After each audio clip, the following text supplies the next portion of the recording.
Hello. कैसी हो रश्मि? कौन बोल रहा है? मैं कौन हूँ तुम्हें कभी पता नहीं चलेगा। ये नंबर भी फ्लैश नहीं हो रहा होगा।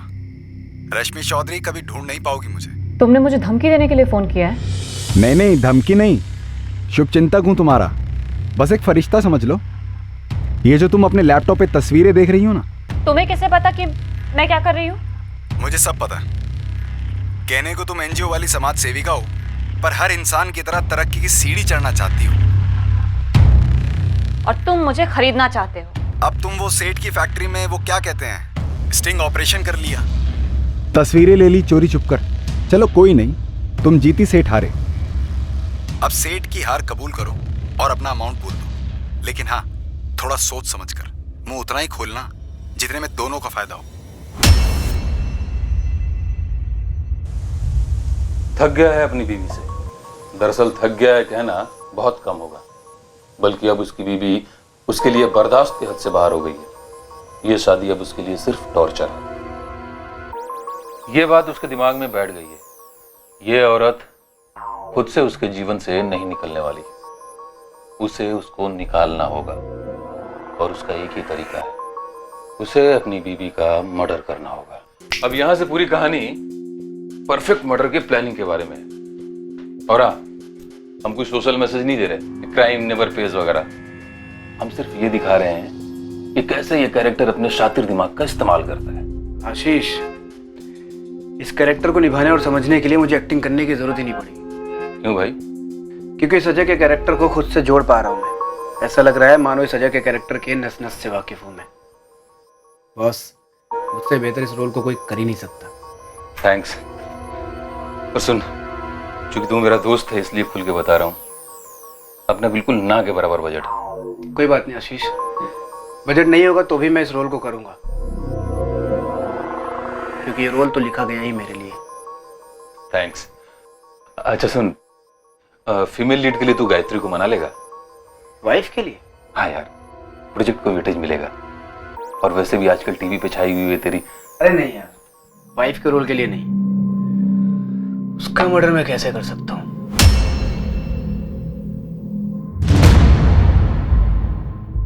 एक परफेक्ट जुर्म की पटकथा लिखी गई थी।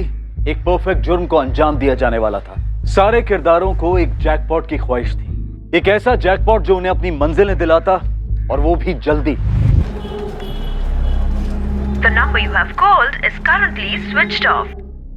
आपके द्वारा डायल किया हुआ नंबर अभी बंद है। रश्मि दीदी, कहाँ हो तुम? कौन से सीक्रेट ऑपरेशन में लगी हुई हो? फोन करो ना, बात करनी है। तुम मुंबई आ रही हो क्या?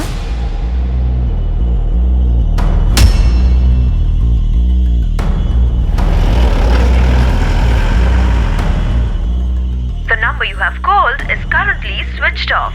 Please try again later. Thank you.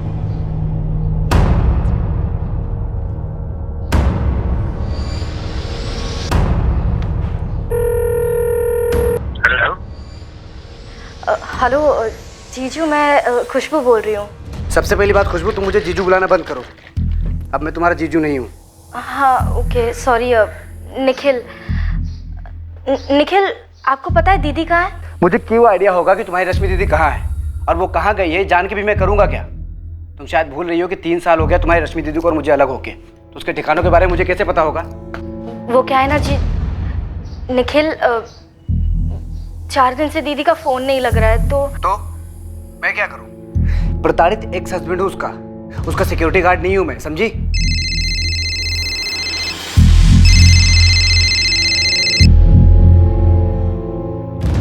Hello Jaydev uncle, खुशबू बोल रही हूँ। हाँ खुशबू बेटा, कैसी हो? मैं ठीक हूँ। रश्मि दी कहाँ है? रश्मि?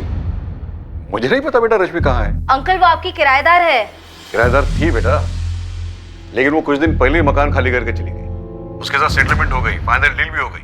मैंने जो उसे फाइनल ऑफर दिया था वो उसने मान लिया और मकान खाली करके चली गई। ऐसे कैसे? दीदी ने मुझे कुछ बताया भी नहीं और मकान खाली कर दिया। अब इसमें मैं क्या कर सकता हूँ बेटा? ये तुम्हारे और तुम्हारे रश्मि दीदी के बीच की बात है।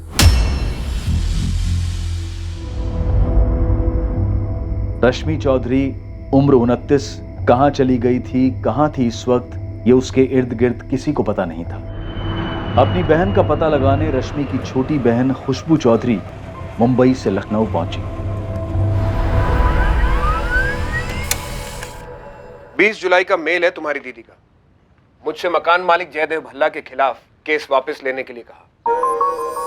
हाय आशुतोष, मेरी जयदेव भल्ला के साथ फाइनली सेटलमेंट हो गई है, तो तुम प्लीज तुरंत केस वापस लेने की अर्जी डाल दो। मैं तुम्हारी फीस आज ही तुम्हारे अकाउंट में ट्रांसफर कर रही हूँ। अगले हफ्ते की डेट मिली अर्जी डालने के लिए। आशुतोष जी, पर रश्मि दीदी कहाँ पर है? मुझे भी नहीं पता खुशबू, कब से उसका फोन ही बंद आ रहा है। मैंने तो उसके एनजीओ के बॉस विक्रम से भी बात की, उन्हें भी कोई आइडिया नहीं। उन्हें रश्मि ने एक मेल किया बस कि कुछ काम से कहीं जा रही है, कुछ समय के लिए कांटेक्ट में नहीं रहेगी। और दीदी ने मुझे एक मैसेज तक नहीं किया। मुझे तो समझ नहीं आ रहा यहाँ हो क्या रहा है। दरअसल जयदेव जी के साथ जो सेटलमेंट हुई ना उसकी, वो रश्मि के बॉस विक्रम के थ्रू ही हुई थी।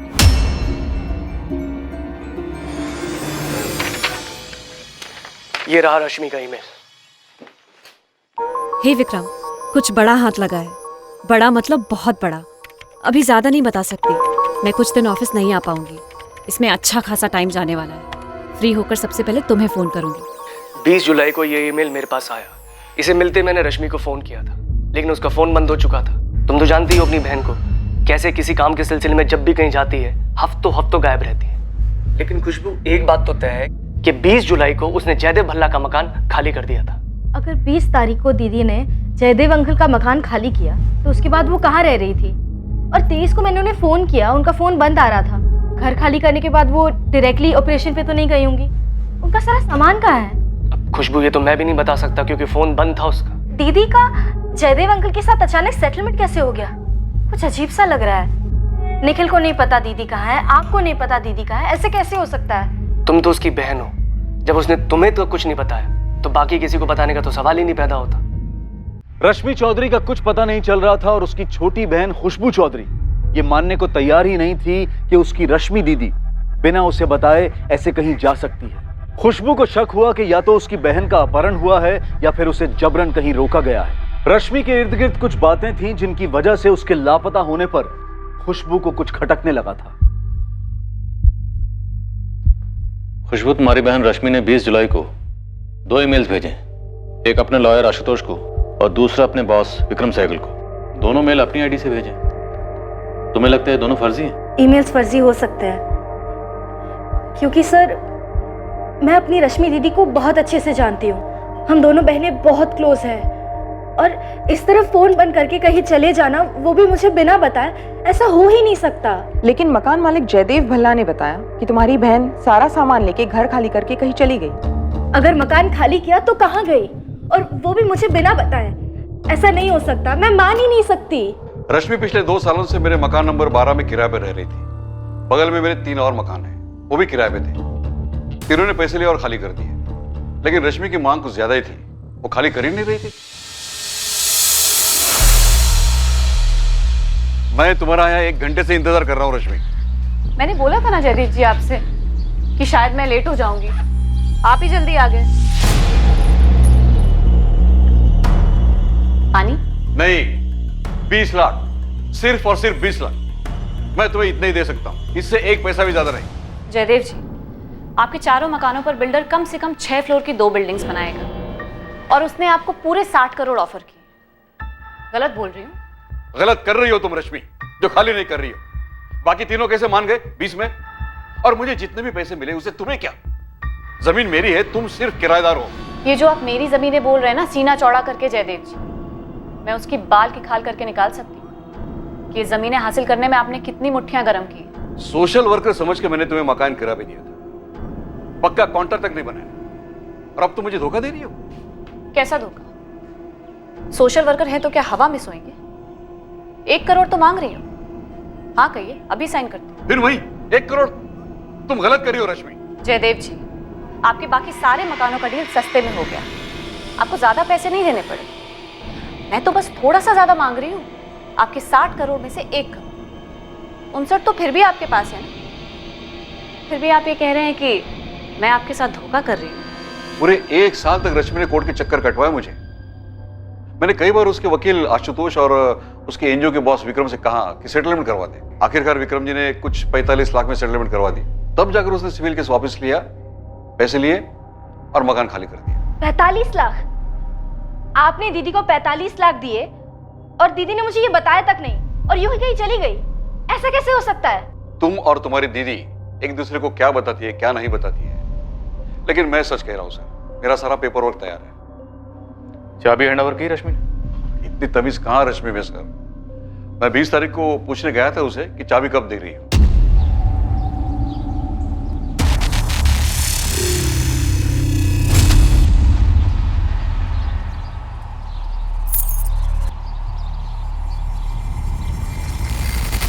जयदेव जी, चाबियां मैंने रख दी है और मैंने पूरा मकान खाली कर दिया है। अपना सारा सामान लेके जा रही हूँ। Wish you all the best Jaidev ji. अब आप ही बताइए, मुझे कैसे पता चलेगा वो लड़की कहाँ चली गई? उसके बाद तो मेरा मन ही नहीं हुआ उसे फोन करने का। सोचा चलो अच्छा हुआ भला टल गई। सर, दीदी ने इनको चिट्ठी भेजी, आशुतोष जी और विक्रम जी को ईमेल्स भेजे, लेकिन मुझे एक सिंपल सा टेक्स्ट मैसेज तक नहीं किया। ये कैसे हो सकता है? जब मिलेगी तो पूछ लेना अपनी दीदी से, मुझे पूछने से क्या फायदा? लेकिन मेरी बहन कहाँ है? जयदेव जी, घर की चाबी दीजिए, हमें तलाशी लेनी।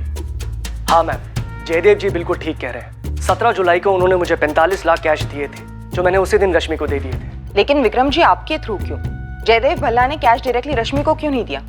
मैम, जयदेव जी रश्मि से बहुत चिढ़े हुए थे, उसकी शक्ल तक नहीं देखना चाहते थे। रश्मि ने पूरे 1 साल तक उनको कोर्ट के चक्कर कटवाए थे। फिर बड़ी मुश्किल से मैंने रश्मि को समझाया और 45 लाख में मनाया था।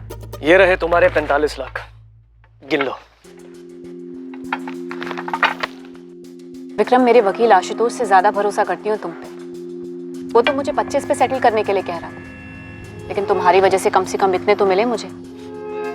लेकिन अगर मैं अड़ी बैठी रहती ना, तो उसे मुझे 1 करोड़ तो देने पड़ते हैं। अगर तुम अड़ी रहती ना, तो तुम केस हार जाती। तुम्हारे एडवोकेट ने भी यही बताया था ना तुम्हें? हाँ, बताया था। फिर मैं हाई कोर्ट पे अपील करती, लेकिन छोड़ते नहीं। मैंने उसे 45 लाख दे दी। फिर 2 दिन के बाद उसने मुझे बताया कि उसे रहने के लिए एक बहुत अच्छी जगह मिली है, वो वहाँ शिफ्ट हो रही है। मैंने उसे डिटेल्स पूछी तो उसने मुझे बोला कि ऑफिस में आके बताएगी। बस उसके बाद उसका ये मेल आ गया कि कुछ बहुत बड़ा हाथ में लगा है। मैंने जानने की कोशिश भी की, लेकिन तब से उसका फ़ोन बंद है। बहुत बड़ा कुछ हाथ लगा है, मतलब एनजीओ से रिलेटेड? हो सकता है मैम। मैं आपको एक और चीज़ बताना चाहता हूँ। हमारा एनजीओ समाज से जुड़े काम तो करता ही है, साथ में हम लोग बचाव यानी रेस्क्यू ऑपरेशंस भी करते हैं। मतलब ट्रैफिकिंग? जी, ट्रैफिकिंग, बाल मजदूरी। मैम, पिछले साल हमें ये 2 अवार्ड्स भी मिले हैं। लेकिन अपने बहन को बिना बताए ऐसे रश्मि जा कहाँ सकती है? मैम, सच कहूँ तो मुझे भी बात काफ़ी अजीब लग रही है। मैं इन दोनों बहनों को बहुत अच्छे से जानता हूँ। इनके पेरेंट्स तो बचपन में ही गुजर गए थे। रश्मि ने बड़ी मुश्किल से अपनी पढ़ाई पूरी करी थी और उसके बाद खुशबू को भी पढ़ाया था। तो रश्मि इतनी बड़ी बात खुशबू को ना बताए और कहीं चली जाए, ये हो नहीं सकता मैम।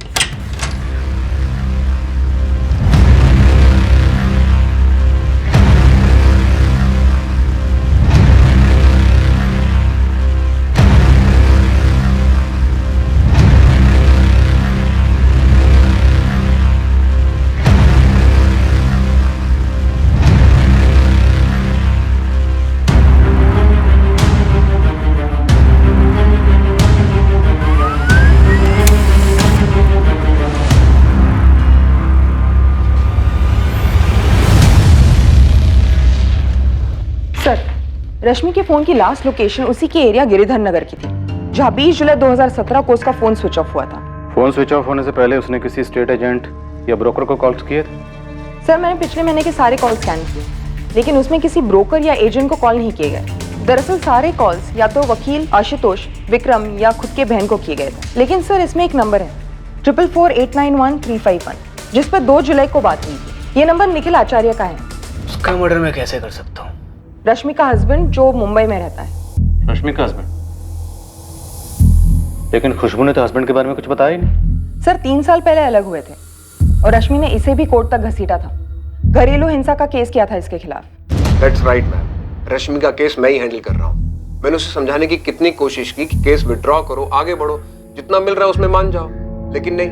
अब केस लंबा खिंचा और पता चला कि बिल्डर ही पीछे हट गया, तो 20 भी नहीं मिलेगा। मैं तो 25 दिलवाने की कोशिश कर रहा था, लेकिन रश्मि का बॉस विक्रम, उसने अच्छी डील करा दी और केस वापस हो गया। और ये डोमेस्टिक वायलेंस वाला केस उसके हस्बैंड के खिलाफ 3 साल से चल रहा है।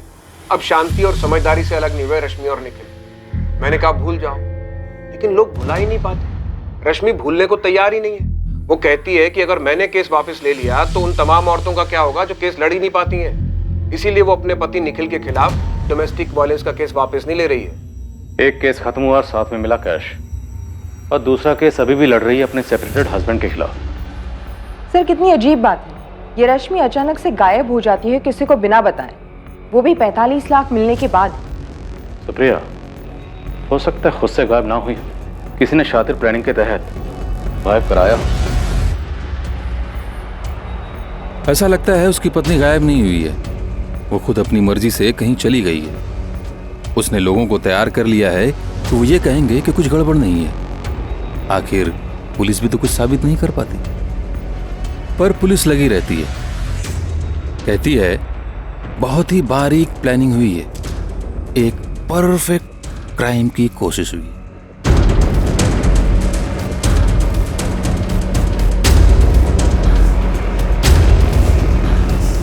सर खुशबू ने ये मिसिंग वाले इश्तिहार दिया है अखबार में। उसने सुबह कॉल किया था और उसका कहना है कि उसे डाउट है कि रश्मि के साथ कहीं कुछ गलत हुआ है।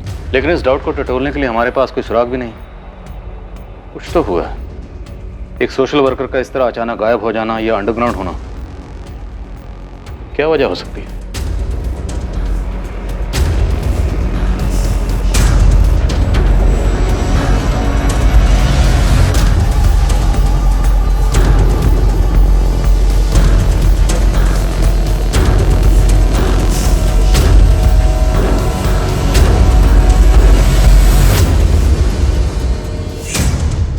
मैंने और मेरे बंदों ने लखनऊ के सभी छोटे बड़े ब्रोकर्स को कांटेक्ट किया, लेकिन किसी के पास भी इस रश्मि चौधरी का ना फोन आया ना कुछ।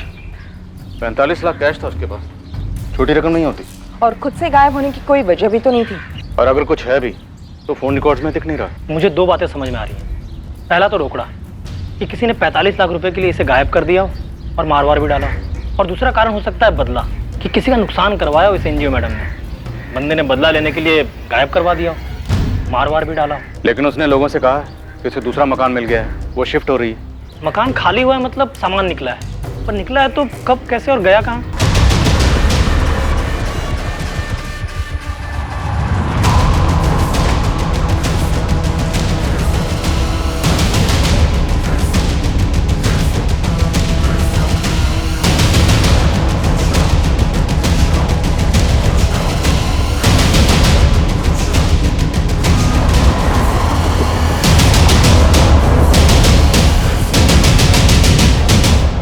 रश्मि का पति निखिल आचार्य जो मुंबई में रहता है। घरेलू हिंसा का केस ठोक रखा है उसको, क्या उसने कुछ किया? हाँ साहब, वैसे भी कोर्ट केस से छुटकारा पाने के लिए बंदे क्या क्या नहीं करते। मैं काम करता हूँ, मैं अपने अलग अलग बंदों को अलग अलग जगह भेज देता हूँ और आपके कहे हुए हर एंगल पे उन्हें लगा देता हूँ। हाँ, लेकिन पहले ये मकान मालिक ज्यादा भल्ला और एनजीओ को टटोलते हैं। हाँ, मैं जानता हूँ उस औरत रश्मि चौधरी को, तो मुझे ये भी बताया कि वो कहीं गायब हो गई है। उस औरत रश्मि चौधरी पत्नी है आपकी? थी, हम अलग हो चुके हैं। डिवोर्स नहीं हुआ है अब तक आपका। ऊपर से उसने केस किया है आपके खिलाफ, और हमें ऐसा लगता है उसके साथ कहीं कुछ हुआ है। कुछ हुआ मतलब? मर्डर? मैंने कहा कुछ हुआ है, मर्डर तो आप कह रहे हैं। ऐसा क्यों कह रहे हैं मिस्टर निखिल आचार्य? मैं इसलिए कह रहा हूँ क्योंकि आपने बात ही इसी तरह से की। एक काम करिए, जल्द से जल्द लखनऊ आ जाइए। बात आपको करनी है, या तो फोन कीजिए या तो मुंबई आइए। आप खुद चुपचाप चले आएंगे या मुंबई पुलिस से उठवाए आपको?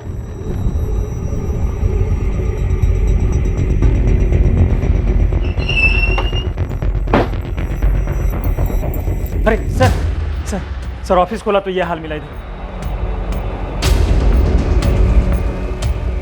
सर वो वहां पर खिड़की भी टूटी है सर, लगता है वहीं से वो आए थे।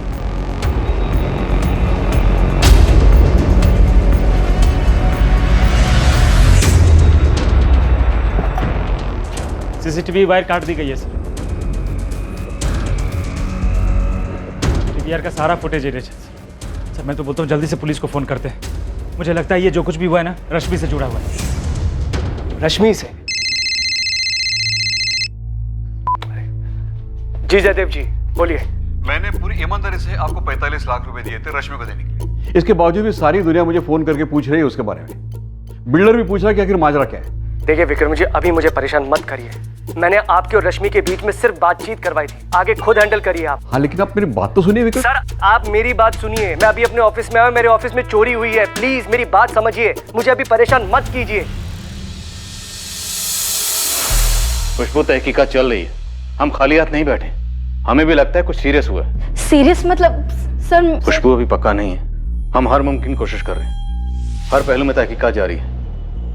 हमने सभी पुलिस स्टेशन में खबर भिजवाई है कि पिछले 1 महीने में जितनी भी अनआइडेंटिफाइड बॉडीज मिली हैं उनकी डिटेल्स हमसे शेयर करें। ये सब बहुत अजीब है। पिछले 1 साल से मेरी दीदी उस मकान के लिए लड़ रही थी और फिर 45 लाख में मान गई और फिर बिना किसी से कुछ बताए, किसी से कुछ कहे, अचानक मकान छोड़कर चली गई। सर, ये सब मुझे बहुत अजीब लग रहा है। तुम्हारी बात सही है, पर 45 लाख भी बड़ी रकम होती है, तो कुछ तो गड़बड़ हुई। अब या तो ये केस पैसों की हेरा फेरी का है, या फिर हो सकता है तुम्हारी दीदी से किसी की कोई दुश्मनी रही हो एनजीओ को कामों को लेकर। हम सबसे पूछताछ कर रहे हैं, पर पूछताछ एक पॉइंट तक ही हो सकती है। कोई सुराग हो, कोई सबूत हो, तो ही बात आगे बढ़ सकती है। वैसे हमने निखिल आचार्य को बुलाया Lucknow. Nikhil? Oh my God. क्या हो खुशबू, कुछ जानती हो? सर, मैंने निखिल को कॉल किया था मेरी दीदी के बारे में पूछने के लिए कि शायद उन्हें कुछ पता हो, लेकिन बहुत ही रूडली बात की उन्होंने मुझसे। मेरे किसी भी सवाल का सीधा जवाब नहीं दिया उन्होंने। खुशबू, तुम्हारी दीदी का ये सेपरेटेड हस्बैंड निखिल आचार्य आदमी कैसा? तुम्हें लगता है वो कुछ कर सकता है?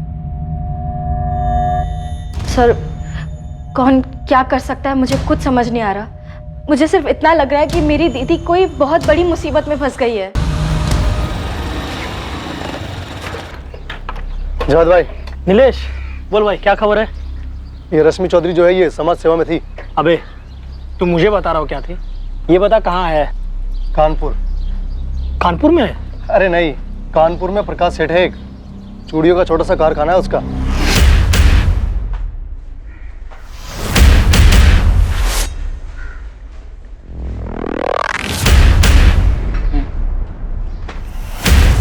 छह महीने पहले तक उसके कारखाने में बच्चे काम करते थे, काफी सारे थे।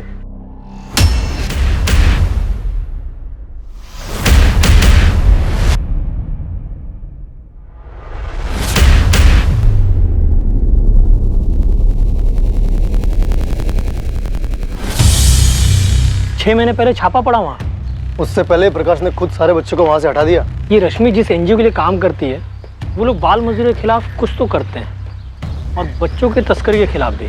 वही तो इस रश्मि का कुछ कनेक्शन था जिसकी वजह से प्रकाश सेठ ने बच्चों को निकाल दिया। रश्मि ने कुछ किया? क्या किया वो मालूम नहीं, लेकिन पक्का वो शामिल थी, क्योंकि कई लोगों का नुकसान किया है इस रश्मि मैडम ने। तो इस प्रकाश सेठ का भी काफी नुकसान हुआ होगा और उसी ने इस रश्मि के साथ कुछ कर दिया होगा। ये प्रकाश को देखना बनता है जावेद भाई। तो अब सीधे लग जाए ये पता लगाने में किस प्रकाश सेठ ने किसे सुपारी दी और लाश को कहाँ ठिकाने लगाया। क्या खबरी जावेद का शक सही था? क्या रश्मि का कत्ल हो गया था और उसकी लाश ठिकाने लगा दी गई थी? क्या उसके कत्ल का कारण था उसका काम, जिसमें गैर कानूनी बाल मजदूरी से बच्चों को बचाया जाता था? या फिर मर्डर का कारण कुछ और ही था, कोई पर्सनल एंगल? इस जुर्म की कहानी लिखने वाले ने बहुत मेहनत की थी, कोई गुंजाइश नहीं रहने दी थी कि जिससे रश्मि के गायब होने का रहस्य खुल जाए।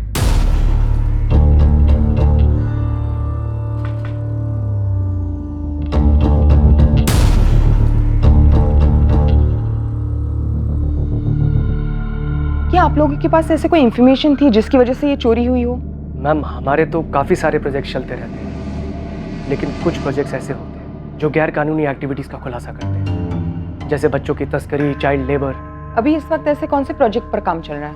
मैम, सच कहूँ तो अभी तो कोई भी ऐसा प्रोजेक्ट नहीं है। दरअसल मैम, जैसे ही मैंने ऑफिस की हालत देखी, सबसे पहले रश्मि की उस मेल का ख्याल आया। हाय विक्रम, कुछ बड़ा हाथ लगा है। बड़ा मतलब बहुत बड़ा, अभी ज़्यादा नहीं बता सकते, इसमें बहुत ज़्यादा समय लगने वाला है, इसीलिए कुछ दिन ऑफिस नहीं आ पाऊंगी, लेकिन फ्री होकर सबसे पहले तुम्हें ही फ़ोन करूँगी। थैंक्स रश्मि। तो आपको ऐसे लगता है कि ये चोरी रश्मि के किसी ऑपरेशन से जुड़ी हो सकती है? जी। लेकिन आपने अभी कहा कि आपको ऐसे ऑपरेशन के बारे में कोई भी इन्फॉर्मेशन नहीं है। हाँ, नहीं पता मैडम। दरअसल रश्मि के काम करने का स्टाइल ही कुछ ऐसा है, हमें ऑपरेशन के ख़त्म होने के बाद ही पता चलता है। मैम, रश्मि इस समय मिसिंग है और वो बहुत रिस्क लेती है। हो सकता है चोरी करने वाले को लगा हो कि उससे रिलेटेड कोई इन्फॉर्मेशन या सबूत रश्मि ने यहाँ छोड़े हो। ये चोरी करवाने वाला प्रकाश सेठ हो सकता है, कानपुर का प्रकाश सेठ। प्रकाश सेठ? हाँ मैम, 6-7 महीने पुराना केस है, चूड़ियों की फैक्ट्री है उसकी। रश्मि ने मुझे फोटोज भी दिखाई थी। ये उस एरिया में एक यूनिट है ऐसे कई हैं और हर यूनिट में भर भर के बच्चे हैं।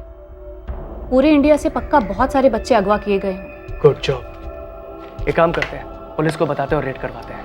नहीं विक्रम, अभी नहीं। मैं और भी यूनिट्स की जानकारी और ऐसे सबूत इकट्ठा कर रही हूँ, फिर एक साथ सब पे छापा डलवाते हैं। अभी कुछ किया तो बाकी यूनिट्स में बच्चों को कहीं छुपा देंगे। और रश्मि, तुम गरम प्रूफ लेकर आई हो अभी, अगर बाद में लेट हो गया, बात लीक हो गई तो? मैं और भी चीजें पता लगा रही हूँ, मुझे सबके सबको अंदर करवाना है। अरे जानवरों जैसा काम करवाते हैं बच्चों से। देखो तुम फिक्र मत करो, देर नहीं होगी और कुछ लीक भी नहीं होगा। पर यह बात लीक हो गई कि रश्मि ने उन पर स्टिंग किया है और रेड पड़ने से पहले रातों रात वहां से सारे बच्चों को हटा दिया गया। इससे तो काफी नुकसान हुआ होगा प्रकाश सेठ का, और इसीलिए शायद उसने रश्मि को मरवा डाला हो। मरवा डाला?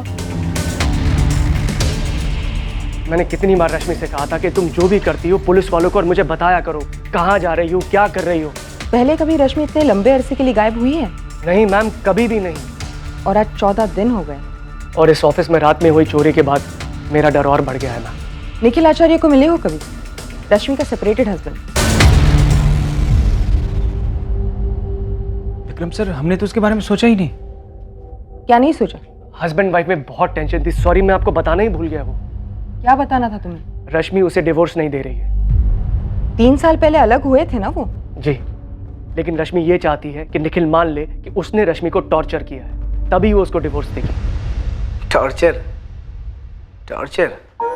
थक गया है अपनी बीवी से। दरअसल थक गया है कहना बहुत कम होगा, बल्कि उसकी बीवी अब उसके लिए बर्दाश्त के हद से बाहर हो गई है। ये शादी अब उसके लिए सिर्फ टॉर्चर है। मैं उसके लिए टॉर्चर हूँ? घरेलू हिंसा का केस किया तुम पर? 3 साल से चल रहा है, फैसला नहीं आया अभी। और 3 साल में टॉर्चर तो मेरा होता आया है, और उसके पहले का तो खैर। Phone records. 2 जुलाई को तूने रश्मि को फोन किया था। तो इस फोन कॉल की वजह से आपको लगता है कि मुझे पता है रश्मि कहाँ है? कहीं खुशबू ने तो कुछ नहीं कहा आपको? रश्मि गायब है, क्या जानते हो उसके बारे में? कुछ नहीं, लेकिन इतना जानता हूँ कि जो औरत अपने पति पर घरेलू हिंसा का झूठा केस डालती है, उसे डिवोर्स देने से इनकार करती है, वो औरत दुनिया में सिर्फ अपने एक्स हस्बैंड को बताएगी कि वो कहाँ है और क्यों गायब हुई। कमाल है। एक चीज होती है इंस्पेक्टर, लॉजिक। एक हकीकत होती है बदला। तुम उससे पीछा छुड़ाना चाहते थे, वो डिवोर्स दे नहीं रही थी, ये होता लॉजिक। अच्छी पट्टी पढ़ाई उसके वकील ने आप लोगों को। एक्टिंग का भूत था निखिल पर, फिल्मी दुनिया के सपने थे। वो चाहता था कि रश्मि यहाँ का अच्छा खासा करियर छोड़ छाड़ कर उसके साथ मुंबई शिफ्ट हो जाए और वहां जाकर फुल टाइम जॉब करे, ताकि खुद निखिल फिल्म इंडस्ट्री में स्ट्रगल कर सके। सर, यहाँ भी निखिल की कोई स्टडी इनकम नहीं थी। अलग होने का यही कारण? रश्मि को बड़ा अफसोस है कि उसने ऐसे आदमी से शादी की जिसने उसे हर तरह से निचोड़ के रख दिया, फाइनेंशियली, इमोशनली, सब तरह से। और डिवोर्स नहीं दे रही है? जिद्दी है वो। निखिल को उसके किए की सजा दिलवाना चाहती है। ये निखिल किसने बदला लिया होगा? कुछ करवाया होगा रश्मि के? सर, निखिल तो हताश हो चुका है इस केस को लेकर। रश्मि कहती है कि वो तो पागलों की तरह पीछे पड़ा है इस केस को वापस करवाने के लिए। हम दोनों की लाइफ रुकी हुई है रश्मि। मुझे काम से टाइम निकाल कर लखनऊ कोर्ट आना पड़ता है। मुंबई से फ्लाइट का कॉस्ट तुमको पता है, ऊपर से वक्त की कीमत। और जो कीमत मैंने भरी तुमसे शादी करके, उसे कोई कोर्ट भी भर कर नहीं दे सकता। जो तुमने खुद को पेश किया मेरे सामने और शादी के बाद जो तुम निकले, उस एक्टिंग के लिए कोई अवार्ड तो मिलना चाहिए तुम्हें। निखिल, भूलो मत, इसी हाथ उठाने के लिए केस चल रहा है तुम पर कोर्ट में। अब अगर मुझे छुआ भी ना तो केस और बिगड़ेगा और फिर मुंबई लौट के यहां आना पड़ेगा। और मैं तो पीछे नहीं हटूंगी। तुमने जो परेशानियां दी है ना मुझे मेरी लाइफ में, उसके बदले में सूद समेत भरपाई करवाने का प्लान है मेरा। तुम्हारे इंतजार की बर्दाश्त खत्म हो गई जब तुम यहाँ पर कोर्ट हियरिंग के लिए आए, रश्मि के पास गए और उसे गायब करवा दिया। लॉजिक ही लॉजिक। एक तरफा मन गढ़ंत कहानी कभी लॉजिक नहीं होती इंस्पेक्टर। आप रश्मि से मिले तक नहीं, उसका असली चेहरा तो क्या आपको नकली चेहरा भी नहीं पता? तुम्हें तो पता है, तुम बता दो क्या उसका असली चेहरा? असली सोशल वर्कर दूसरों का भला करते हैं, पर रश्मि सोशल वर्क के जरिए सिर्फ अपना भला देखती है। जैसे ही कोई पावरफुल आदमी मिलता, उसके कंधे पर सीढ़ी लगाकर चढ़ने लगती है। सीढ़ी तो तुमने लगाई थी शादी के बाद उसके कंधे पर। अच्छा, आप चश्मदीद गवाह हैं। नहीं, आप मुझे बताइए, आप रोज देखने आते थे। लव मैरिज थी हमारी, मेरी तरफ से प्यार भी था, और उसका उसका मकसद सिर्फ कामयाबी। जो तुम्हें मिली नहीं थी। शुक्र है कि उसके रहते नहीं मिली, और जब मिली तो उसको लगा कि इसका भी शिकार किया जा सकता है। आदत है उसकी। कैसा शिकार? क्या आदत है? बोलो। पैसा। आप लोगों को दिखा नहीं किस तरह से उसने पैसों के लिए मकान मालिक को रगड़ा? वो मुझसे भी पैसा ही चाहती है। पैसा सबकी लाइफ में जरूरी होता है, जैकपॉट सबको चाहिए होता है, पर रश्मि, उसके लाइफ में सबसे ज्यादा जरूरी सिर्फ और सिर्फ पैसा ही है। वो हर बंदे पे अपना जैकपॉट ढूंढती है। सोशल वर्कर के नकाब के पीछे आप लोग देख ही नहीं पाए, तो अब तक आपने जितनी भी कहानी रश्मि के बारे में सुनी है, माफ करना इंस्पेक्टर, वो पूरी तरह से गलत है। वो औरत पैसे के परे कभी कुछ सोच ही नहीं सकती। हमारी शादी सिर्फ 1 साल की थी रश्मि, इसलिए डोमेस्टिक वायलेंस का तुम्हारा झूठा केस पुलिस को सच्चा लगा, और कोर्ट में भी तुम्हारा पल्ला भारी पड़ा। तुम अपना पल्ला छुड़ा सकते, जेब हल्की कर दो। फिर पैसा? निखिल, जब हम अलग हुए थे तब बात अलग थी। तब मैं 1 लाख में सेटल करने के लिए रेडी थी, पर तुमने कहा नहीं। फिर 3 साल बाद मैंने 2 का ऑफर किया, फिर नहीं। अब तुम 3-4 शोज करते हो, पॉपुलर हो, इनकम भी काफी अच्छी है। 10 लाख से नीचे क्या लूंगी? इनफैक्ट ये भी कम है। अरेंज कर दो, मैं केस वापस ले लूंगी। मेरे पास इतने पैसे नहीं है निखिल, मुझे तुम्हारा पर एपिसोड रेट मालूम है, और तुम महीने में कितने एपिसोड्स करते हो वो भी मालूम है, और तुम्हें मालूम है कि मेरी कैलकुलेशन कितनी स्ट्रांग है। तुमने हमेशा कैलकुलेशन ही किया है, रिश्तों में भी सिर्फ कैलकुलेशन। क्यों की मैंने तुमसे शादी? तुमने शादी एक सीढ़ी के लिए की थी निखिल, मतलब मैं। तुम मेरा यूज करते हुए मुंबई में अपना करियर बनाना चाहते थे, और जब ऐसा नहीं हुआ तुमने मुझे छोड़ दिया। छोड़े जाने का दर्द बहुत होता है निखिल। मैं उसे 10 लाख दे सकता था सर, लेकिन मैंने उसे कभी टॉर्चर किया ही नहीं, ना ही कभी हाथ उठाया, तो किस बात के पैसे देता? मैंने अपनी लाइफ में बहुत स्ट्रगल किया है सर, न जाने कितने ऑडिशन में रिजेक्ट हुआ, भूखे पेट सोया, तब जाके इस मुकाम तक पहुंचा हूं। मेरा पैसा खून पसीने का है सर। अब तुम अपनी स्ट्रगल को ढाल बनाकर फिल्मी कहानी सुना रहे हो। कोई फिल्मी कहानी नहीं है सर, यही सच है। हकीकत बयां करने के लिए उसकी पत्नी है नहीं, तो स्टोरी बनती है सिर्फ अजय की।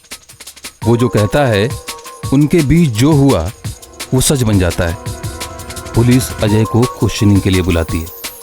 वो जानता है कि पुलिस जाहिर तौर पे उस पर शक करेगी, लेकिन अजय पूरी तरह तैयार है। शातिर खिलाड़ी भी है सर, पूरा चांस है कि वो खुद कहीं छुप कर बैठी हो, क्योंकि उसको पता है कि उसके गायब होने से कई लोगों पर शक होगा, और जब शक होगा तो पुलिस उन्हें टटोलेगी, जिससे उनके पुराने पाप भी बाहर आएंगे।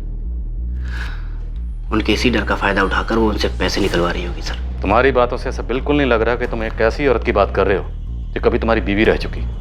ऐसा लग रहा है जैसे किसी स्क्रिप्ट की चालबाज और धोखेबाज औरत के बारे में बात कर रहे हो। हाल फिलहाल में कोई स्क्रिप्ट पढ़ी है क्या? फिल्में जिंदगी का आईना होती हैं सर। एक स्क्रिप्ट में मैंने एक लाइन पढ़ी थी कि पैसों की खुशबू मुर्दों को भी जिंदा कर सकती है।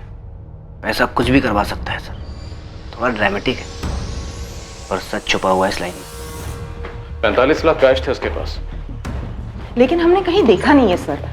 ये तो हमें मकान मालिक जयदेव भल्ला ने बताया, लॉयर आशुतोष ने भी बताया, और विक्रम का भी यही कहना है। निखिल और रश्मि की कहानी भी हमें वकील आशुतोष ने सुनाई, जैसे निखिल ने सुनाई, पर हकीकत क्या है ये देखने के लिए हम कहीं भी मौजूद नहीं थे। सर 45 लाख की खुशबू बहुत तगड़ी होती है, किसी से भी कुछ भी करवा सकती है, जैसे निखिल ने कहा। राइट, मुर्दों को भी जिंदा कर सकती है। हे गायत्री। निखिल, सब ठीक है ना? हाँ सब ठीक। अच्छा, बेबी ज्यादा प्रॉब्लम तो नहीं हुई? ना ना, हो गया आराम से सब। लेकिन रश्मि है कहाँ?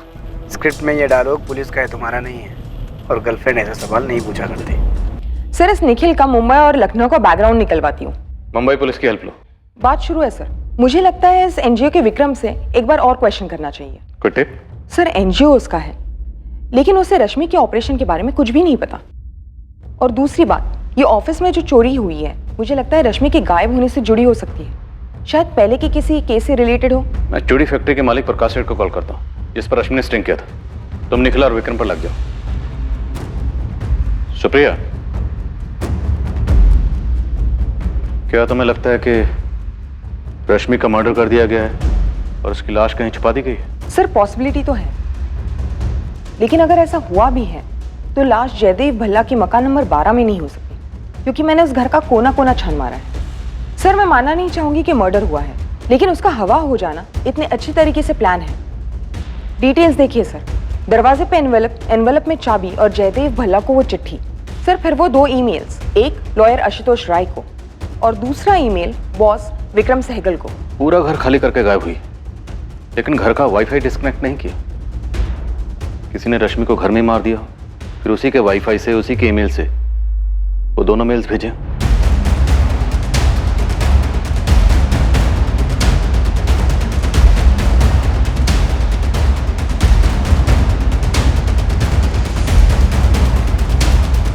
गायब हुई है, गायब करवाया है या मर्डर हुआ, लेकिन जो भी हुआ उसके पीछे मुझे एक ही मोटिव लगता है, पैसा। पर क्या वाकई पैसा इस केस का मोटिव था? वो 45 लाख रुपए जो रश्मि को बतौर भरपाई मिले किराए का मकान छोड़ने के लिए, या इस केस का कोई ऐसा पहलू था जिसका साया भी अब तक केस पर पड़ा नहीं? बहुत जल्द एक और राज सामने आया, पर क्या ये सब कुछ चौंकाने वाला था?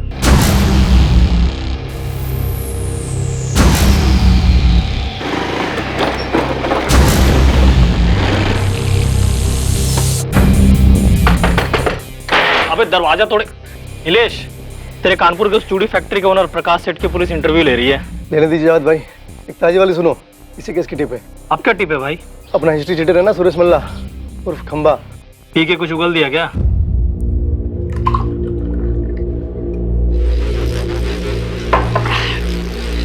देख, मेरे को बताने में कोई शर्म नहीं, कोई झिझक नहीं, पर मैं तुझे बताऊंगा भी ना, तू कुछ कर नहीं सकता। अबे साले बताना, मेरे को पैसे मिलेंगे टिप के। Pen drive. क्या पेन ड्राइव? कंप्यूटर में जो अबे इत्तूसा लगाते हैं वो। तो तू वो इत्तूसा एक चीज चुराने के लिए वहां गया तू? अबे एक नहीं, सारे उड़ा दिए।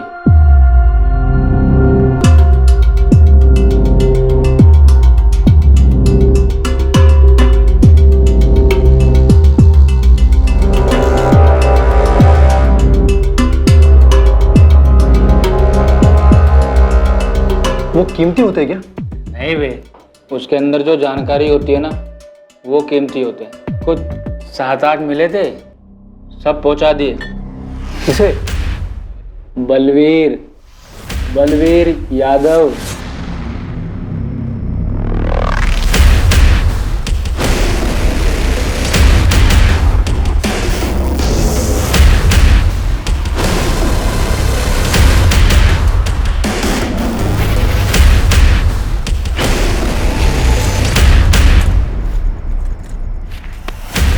जो भी थे सब उठा लाए बलवीर भाई। चल निकले यहाँ से। ये बलवीर तो नगर सेवक लक्ष्मण व्यास का खास है ना?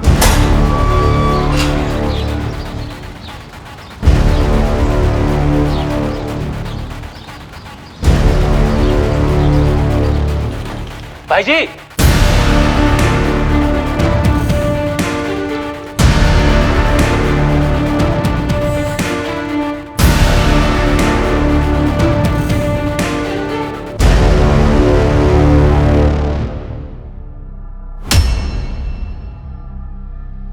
छह महीने पहले की बात, अब जाने दीजिए ना सर। मेरी फैक्ट्री में अब एक भी बच्चा नहीं है। रश्मि के स्टिंग ऑपरेशन की खबर अगर लीक होकर तुम तक ना पहुंचती तो रेड होने से पहले तुम बच्चों को फैक्ट्री से बाहर ना निकाल पाते और इस वक्त तुम जेल के अंदर होते। सुपारी किसे दी, लाश कहां फिकोई? रुके रुके सब, आप तो कुछ भी बोले चले रहे हैं।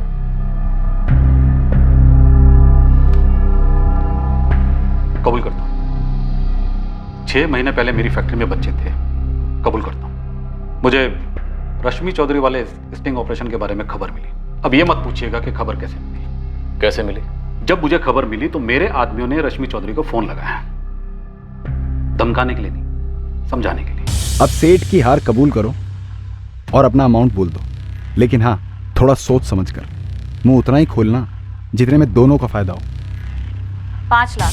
अरे रश्मि, छोटा बिजनेस है, 5 नहीं हो पाएगा, 3 पे डन करते हैं। ठीक है 4।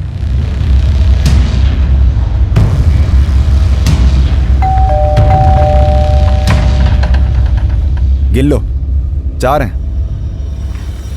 वहीं रुको, मैं गिन के आती हूँ। कोई धमकी नहीं, कोई मर्डर नहीं, बस 4 लाख में काम हो गया। तुम कह रहे हो कि रश्मि ने तुम पर स्टिंग किया और फिर तुमसे 4 लाख लेकर तुम्हें रेड की टिप दी। और रेड होने से पहले तुमने बच्चों को फैक्ट्री से हटा दिया। हाँ, और मैंने अपने कान पकड़ लिए कि आगे से बच्चों को कभी काम पे नहीं रखूंगा, क्योंकि 4 लाख की रकम मेरे लिए बहुत बड़ी होती है। तो 4 लाख वापस लेने के लिए और अपने नुकसान की वजह से तुमने रश्मि चौधरी को मरवा दिया। धंधा करता हूँ साहब, रोजाना हर किस्म के लोगों से मुलाकात होती रहती, जो हद से ज्यादा गुस्सा दिलाते हैं। अब सबको मरवाता फिरूंगा साहब? मैं छोटा मोटा सीधा साधा धंधा करता हूँ, ये धमकी देना, ये मरवाना मेरे बस की बात नहीं है। बकवास है सर ये। रश्मि ने खुद अपने स्टिंग का लीक करवाया और उसके पैसे लिए। सर आपको गलत इन्फॉर्मेशन मिली है। विक्रम सर, ये लोग दीदी को ढूंढ नहीं पा रहे, इसलिए सारी अनाप शनाप बातें सामने लाकर दीदी को गलत ठहराकर उनका नाम खराब करना चाहते हैं। हम अपनी ओर से कुछ नहीं कह रहे, तहकीकात में जो सामने आ रहा है हम वही कह रहे हैं। और सिर्फ प्रकाश सेठ नहीं, तुम्हारी दीदी के सेपरेटेड हस्बैंड निखिल ने खुद हमें बताया कि तुम्हारी दीदी केस वापस लेकर डिवोर्स देने के लिए 10 लाख रुपए मांग रही थी। और आपने मान लिया? सर आप एक बार मुंबई जाइए, आपको पता चलेगा कि ये जो निखिल आचार्य है ये एक्ट्रेस गायत्री का बॉयफ्रेंड है, और जब तक मेरी दीदी उसे डिवोर्स नहीं दे देती वो गायत्री से शादी नहीं कर पाएगा। ये बात बताई उसने आपको? सर आप एक बार मुंबई जाइए, आपको पता चलेगा कि ये जो निखिल आचार्य है ये एक्ट्रेस गायत्री का बॉयफ्रेंड है, और जब तक मेरी दीदी उसे डिवोर्स नहीं दे देती वो गायत्री से शादी नहीं कर पाएगा। ये बात बताई उसने आपको? नहीं ना? सर दीदी के गायब होने से सबसे ज्यादा फायदा निखिल को हो रहा है, वो शादी कर पाएगा। अब बोलिए।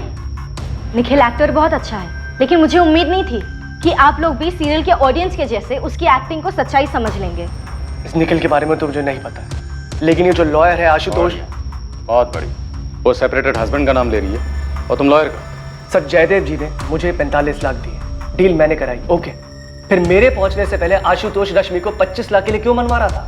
तुम अच्छी डील कर लेते होगे शायद, लेकिन इससे आशुतोष मुजरिम नहीं बन जाता। पर सर जिस तरह से रश्मि गायब हुई है, फिर मेरे पास और लॉयर के पास ईमेल्स आते हैं, जयदेव जी के पास लेटर आते हैं, तीनों ऐसे डॉक्यूमेंट्स हैं जो कोर्ट में सबूत माने जाएंगे कि रश्मि ने भेजे। 3 लीगल डॉक्यूमेंट्स, कोर्ट में माने जाने वाले सबूत, सब यही प्रूफ करने के लिए कि रश्मि खुद कहीं गई है। और यही थ्योरी निखिल भी सामने रख रहा है। तो ये लॉयर और पति क्या ये मिले हुए नहीं हो सकते? Excuse me sir. सर एक मिनट। सर विक्रम के एनजीओ ऑफिस में जो चोरी हुई थी वो पेनड्राइव्स के लिए हुई थी। कौन से केस के पेनड्राइव? प्रकाश सेठ का या कोई और? सर केस के बारे में तो पता नहीं, लेकिन जावेद खबरी ने बताया कि पेनड्राइव्स की चोरी एक्स नगर सेवक लक्ष्मण व्यास के किसी खास आदमी बलवीर ने करवाई। रश्मि ने एक्स नगर सेवक लक्ष्मण व्यास पर भी स्ट्रिंग किया था। इन पेनड्राइव्स में उसकी तस्वीरें और वीडियोस हो सकते हैं। तुम्हारी थ्योरी में दम तो है। निखिल और इस एडवोकेट आशुतोष की मिली भगत। शायद आशुतोष को रश्मि से पैसे चाहिए थे और इस निखिल को छुटकारा।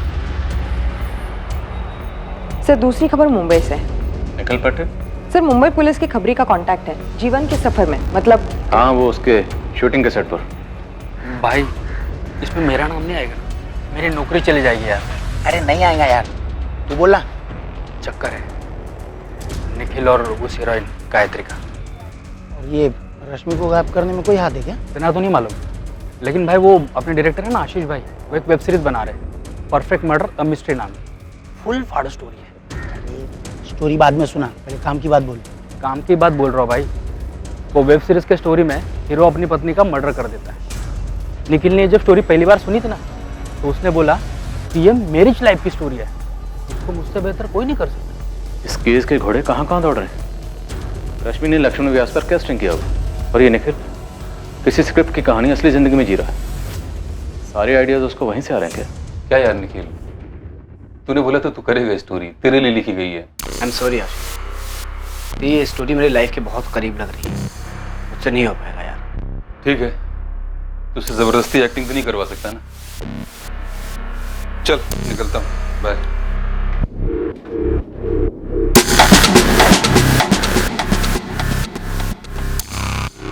और हाँ निखिल यार, मैंने दिन रात एक करके ये स्क्रिप्ट लिखी, बहुत मेहनत किया है, तो प्लीज किसी के साथ शेयर मत करना, अपने तक रखना। पागल है क्या आशीष, तेरी कहानी है, मुझे थोड़ी याद रहेगी, तो टेंशन मत ले। ठीक है, निकलता हूँ, चल बाय।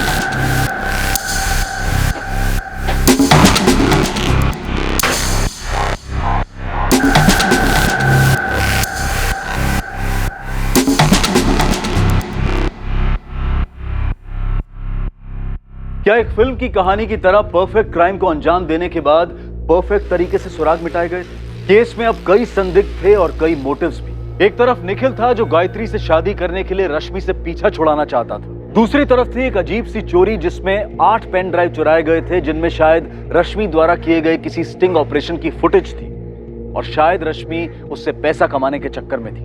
रश्मि का पैसों का लालच इस केस में एक से ज्यादा बार उठकर आया था। क्या पैसों की खुशबू रश्मि से कुछ भी करवा रही थी?